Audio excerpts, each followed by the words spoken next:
Stand নাই, ঠিক আছে, আর কি করা যাবে। জুতোটা ওখানে আছে, খালি আর একটু পেছু থেকে দিলে ভালো হতো না, ক্যামেরাটা একটু পেছু থেকে মাইকটাকে এইখানটায় নেবে, তাহলে এই আওয়াজটা টানবে। হ্যাঁ ঠিক আছে, একটু সামনের দিকে চলে এসো।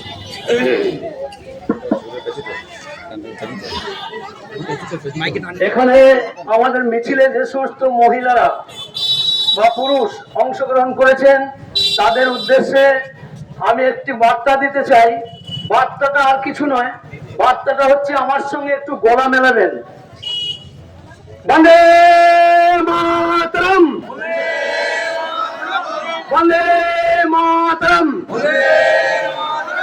বিজেপি জিন্দাবাদ, বিজেপি জিন্দাবাদ, বিজেপি জিন্দাবাদ।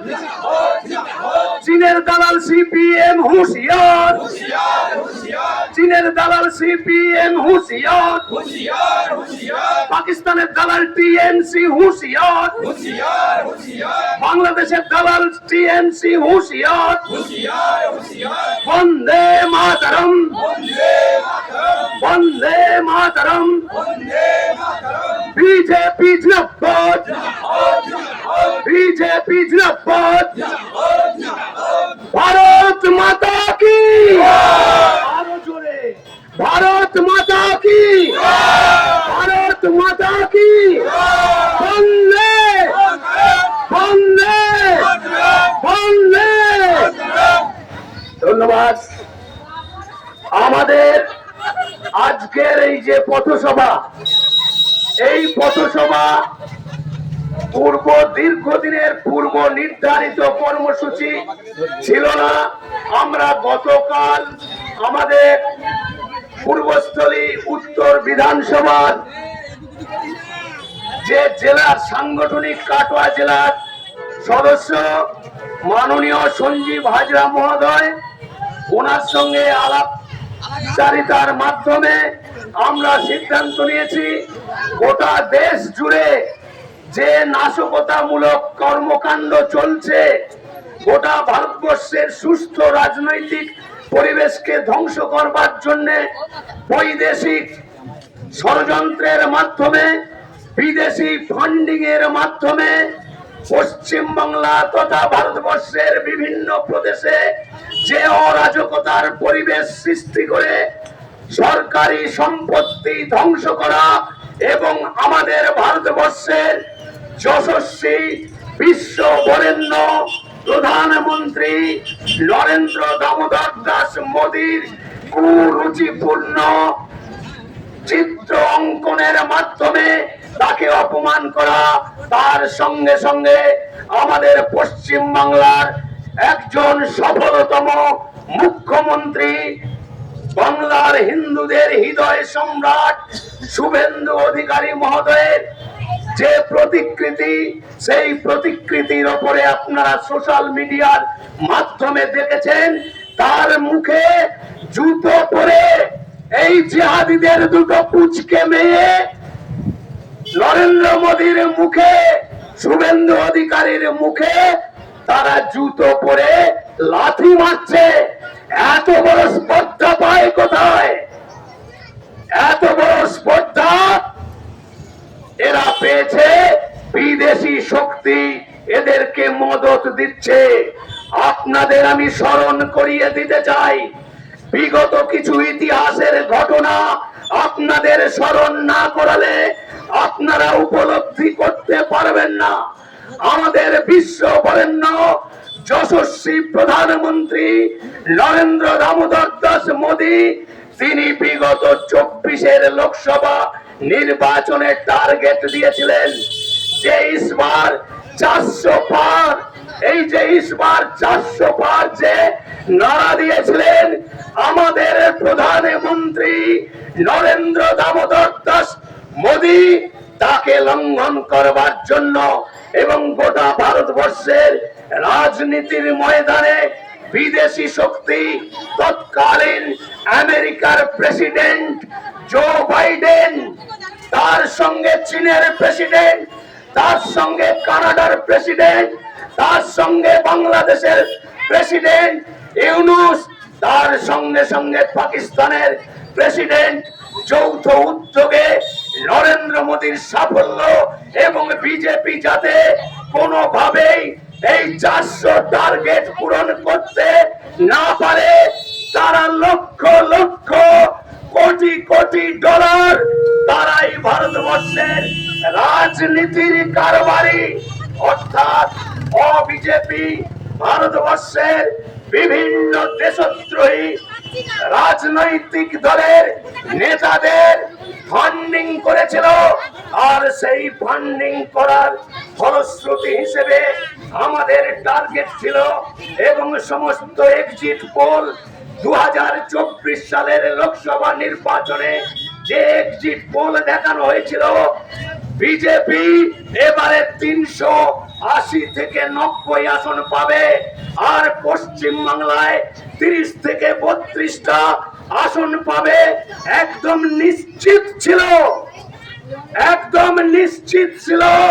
এই যে সমীক্ষা, সেইটাকে খণ্ডন করবার জন্য টাকার প্রলোভন দিয়ে আপনারা তো দূরদর্শনে শুধু এখানকার পেটোয়া চ্যানেলগুলো আপনারা দেখেন, যে চ্যানেলগুলো দেখা দরকার সেই চ্যানেলগুলো আপনারা দেখেন না। আর ভারত আপনাদের স্মরণ করিয়ে দিতে চাই, আর ভারত চ্যানেল বারে বারে দেখিয়েছে রাহুল গান্ধী, অখিলেশ যাদব, তেজস্বী যাদব থেকে আরম্ভ করে রাজস্থানের অবিজেপি রাজনৈতিক দলের নেতাদের কুকীর্তির কথা আপনাদের আজকের দিনে আমি স্মরণ করিয়ে দিতে চাই, আপনাদের মনে করিয়ে দিতে চাই। সেই ভিডিও ক্লিপিং এর মাধ্যমে বলা হয়েছিল খটাখট खटाखट 800 रुपया जनता जनार्दन का अकाउंट में चला जाएगा।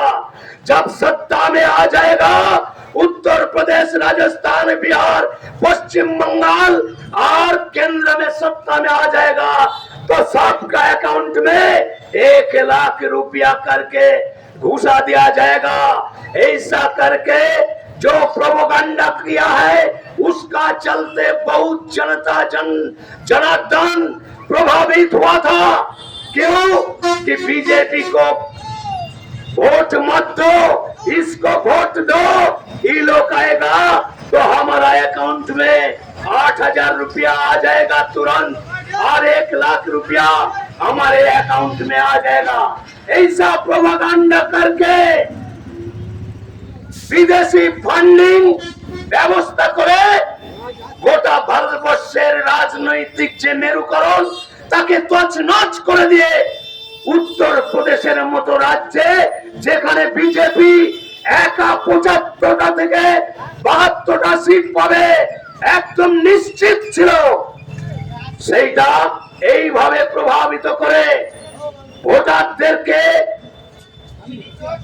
ইনসিস্ট করে তারাই ভোট বৈতরণী পার করেছে।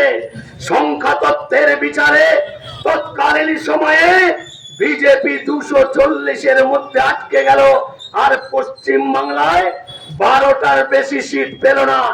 এটা একটা যেমন ষড়যন্ত্র, সেই ষড়যন্ত্রের শিকার আজকে পার্লামেন্টে গুরুত্বপূর্ণ বিল পাস করার জন্য যে 2/3 মেজরিটি দরকার, তার জন্য আমাদের সংসদকে অন্য দল থেকে নিয়ে রাজ্যসভা এবং লোকসভায় সংখ্যাধিক্যের প্রয়াস চালানোর জন্য আমাদের রাজ্য সভাপতি শ্রমিক ভট্টাচার্য, কদিন আগে আপনারা দেখেছেন 3 জন তৃণমূলের এমপি কে এসেছে, তারা দল ছেড়ে দিয়ে বিজেপিতে ঢুকেছে। এই রকম 25টা এমপি তারা নিজের দল ছেড়ে এই এনডিএ জোটে যোগদান করেছে। তারা বুঝতে পেরেছে নরেন্দ্র মোদী আজকে এমন একটা পদক্ষেপ নিচ্ছে গোটা ভারতবর্ষের 140 কোটি জনগণের জন্য।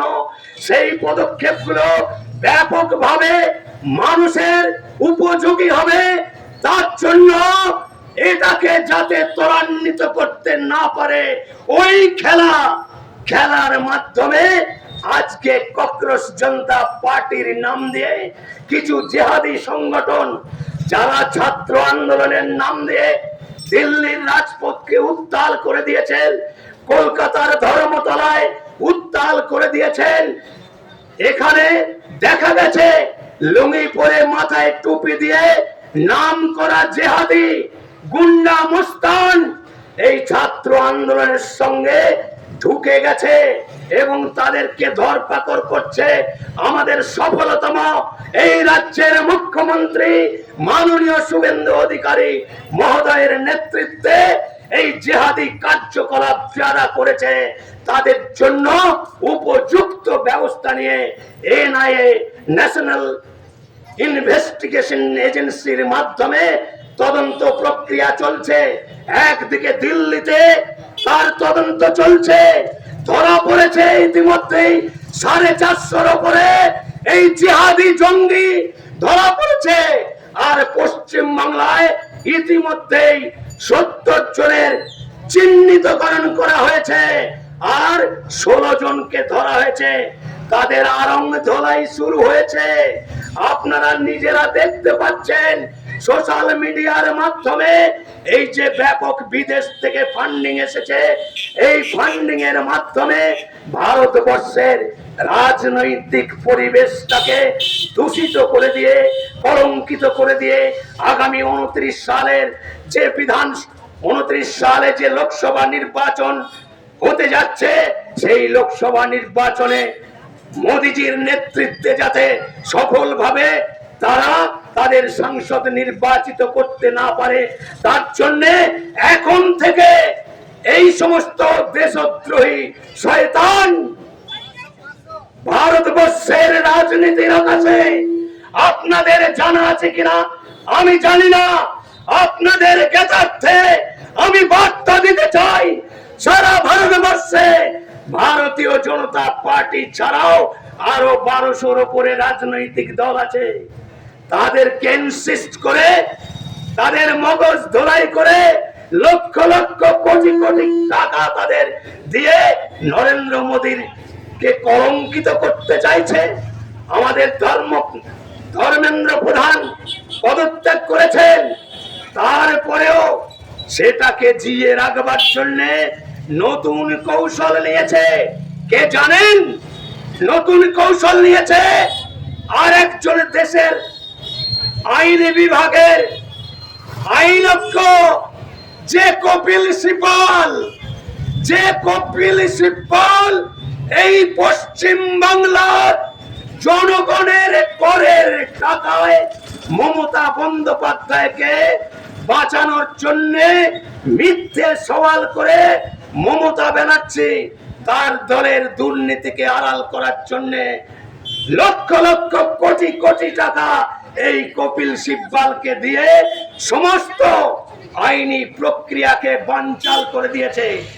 আজকে অনুব্রত মণ্ডল থেকে আরম্ভ করে শেখ শাহজাহান থেকে আরম্ভ করে যাদের জেলে থাকবার ব্যবস্থা পাকা করে দিয়েছে, তাদেরকে এই কপিল সিব্বল মিথ্যা বিবৃতি দিয়ে আইনি ব্যবস্থাটাকে গুলিয়ে দিয়ে তারা নোংরা রাজনীতির খেলা খেলে আজকে মোদিজিকে প্রতিহত করতে চাইছে। বিজেপি ছেড়ে কথা বলবে না। আমার প্রধানমন্ত্রী আজকে সারা বিশ্বের মধ্যে শ্রেষ্ঠ নেতার শিরোপা অর্জন করেছে। এই গত এক সপ্তাহের মধ্যেই যারা সোশ্যাল মিডিয়ায় দেখেছেন তারা নিশ্চয়ই অবগত আছেন। বলতে আমার অনেক ইচ্ছে করছে, কিন্তু আমার পরবর্তী বক্তা উনিও সুবক্তা, উনিও বলবেন। এই নিট নিয়ে আরো অনেক কিছু বলবার আছে। আমার পরবর্তী বক্তা সঞ্জীব হাজরা আপনাদের সামনে বিস্তারিত ব্যাখ্যা করবেন। যাই হোক, সকল শুভবুদ্ধি সম্পন্ন রাজনৈতিক সচেতন ব্যক্তিদেরকে ভারতীয় জনতা পার্টির পক্ষ থেকে গৈরিক অভিনন্দন জানাই। যান্ত্রিক যোগাযোগ মাধ্যমে আমার কণ্ঠস্বর যতদূর পর্যন্ত পৌঁছাচ্ছে, এতদ অঞ্চলে এই বাজারে বিভিন্ন ব্যবসায় কর্মরত ব্যবসাদার এবং বিভিন্ন প্রান্ত থেকে আগত ক্রেতা মন্ডলী তৎসহ পার্শ্ববর্তী বাড়ির কর্তব্যরতা মা ভগ্নী এবং ভাইদের উদ্দেশ্যে ভারতীয় জনতা পার্টির পক্ষ থেকে গৈরিক অভিনন্দন দিয়ে আমার এই সংক্ষিপ্ত বক্তব্য আমি শেষ করছি। বন্দে মাতরম, ভারত মাতা কি জয়। এখন আপনাদের সামনে বক্তব্য রাখবেন সুবক্তা আমাদের জেলা কমিটির সদস্য মাননীয় সঞ্জীব হাজরা মহোদয়। স্টপ করে দিয়ে চালু করো, স্টপ করে দিয়ে চালু করো, বড় হয়ে যাও না, ছোট হবে।